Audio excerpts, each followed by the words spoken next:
Hello. A variety of inhaler devices are available to treat lung conditions. This video will show you how to use your pressurized metered dose inhaler with a small volume spacer device. If you use your inhaler correctly, you'll get more of the medication into your lungs, giving you better control of your breathing problem. But if used incorrectly, you may have poor control of your condition, with the risk of side effects such as a sore throat or mouth infection. A spacer is an attachment which makes it easier for you to use your pressurized metered dose inhaler, especially if you find it difficult to coordinate pressing the inhaler and breathing at the same time. It also helps to get more medication into your lungs. There are different makes, shapes and sizes of small volume spacers available, but they all work in the same way. There's a mouthpiece at one end, and at the other end there is a hole for you to attach your inhaler.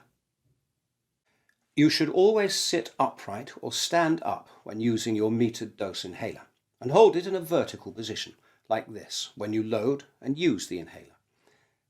Remove the cap from your inhaler and spacer. Hold the inhaler upright and shake it firmly 4 or 5 times. Insert it into the spacer. When you're ready, breathe out gently as far as you comfortably can, but not into the mouthpiece.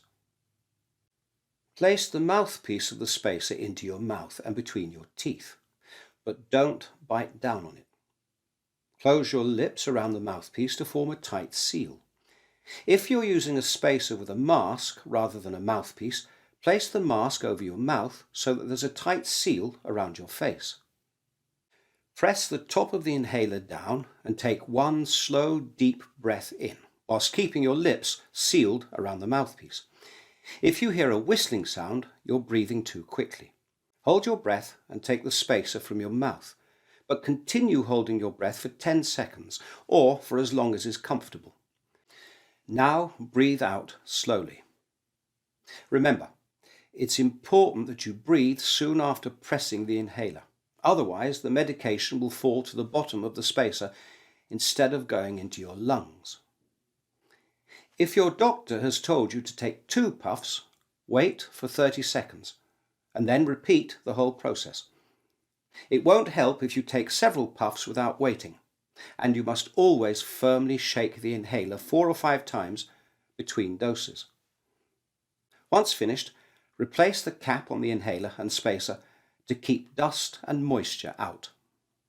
If your inhaler contains a steroid, brush your teeth or rinse your mouth with water and spit it out after every use to prevent mouth infections. Ask your pharmacist if you're unsure whether your inhaler contains a steroid. It's important that you look after your spacer, and here are some tips. Ensure the spacer is the correct one to fit your inhaler and that it's the right size for you. Wash your spacer weekly. Follow the instructions in the leaflet provided with your spacer. Before washing, remove the section that holds the inhaler but not the section you breathe through. Soak both parts for 15 minutes in lukewarm water with mild liquid detergent such as washing up liquid. Agitate gently. Shake out excess water. Do not rub dry. Leave it to air dry at room temperature in a vertical position. Replace the section that holds the inhaler when the unit is completely dry. Store the spacer in its carton to keep it clean. Your spacer should be replaced at least every year, especially if you use it daily, but some may need to be replaced sooner. If you're unsure about how to use your metered dose inhaler, speak to your GP, practice nurse or pharmacist for assistance.